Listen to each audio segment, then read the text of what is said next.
There's something different about people who grew up in the 1960s. They don't panic easily. They don't complain loudly. And when things go wrong, they don't fall apart. You might notice it in the way they handle pressure, or how they stay calm when others feel overwhelmed, or how they quietly endure situations that would exhaust younger generations.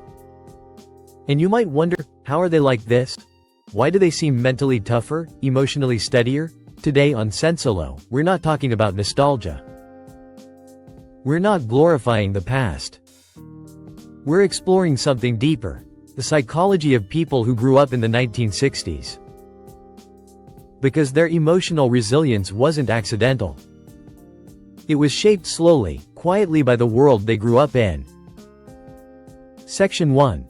Growing up with uncertainty. The 1960s were not a psychologically comfortable time. There was political tension, social upheaval, economic uncertainty, rapid cultural change. For children growing up then, certainty was rare. And here's what psychology tells us: early exposure to uncertainty trains the nervous system to tolerate stress. Instead of being protected from discomfort, many children learned, life is unpredictable, problems don't come with instructions, stability isn't guaranteed. This didn't make them anxious. It made them adaptable. Section 2. Responsibility came early in the 1960s. Childhood looked very different. Kids walked to school alone. They handled chores seriously. They solved problems without adults stepping in immediately. Psychologically, this created something powerful. Early responsibility builds internal authority. Instead of relying on constant reassurance, they learned, I'll figure it out. I'll deal with it. I can handle this. This is why many people from that generation don't need external validation to stay steady. Their confidence is quiet but rooted. Section 3. Patience was a survival skill. Instant gratification didn't exist. No instant answers. No instant entertainment. No instant emotional relief. Waiting was normal. And patience, neurologically, is not passive, it's trained. People who grew up in the 1960s developed longer attention spans, higher frustration tolerance, emotional endurance. Their brains learned how to stay with discomfort instead of escaping it.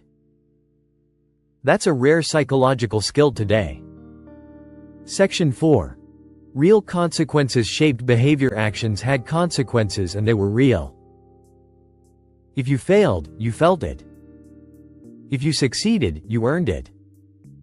There was less cushioning between behavior and outcome. This shaped a mindset psychologists call consequence-based thinking. Instead of emotional overreaction, they developed calm assessment, acceptance of outcomes, responsibility over blame. This is why many older adults handle pressure with composure rather than panic. Section 5. Emotional regulation without language. Here's something important. People who grew up in the 1960s weren't taught emotional vocabulary. They didn't analyze feelings. They managed them. Instead of talking through emotions constantly, they learned control, endurance, internal processing. This doesn't mean they lacked emotion. It means their emotional expression was contained, not externalized. Their strength was quiet but real. Section 6. Stress became familiar, not threatening. Modern psychology shows us something fascinating. Stress becomes dangerous when it feels unfamiliar and uncontrollable.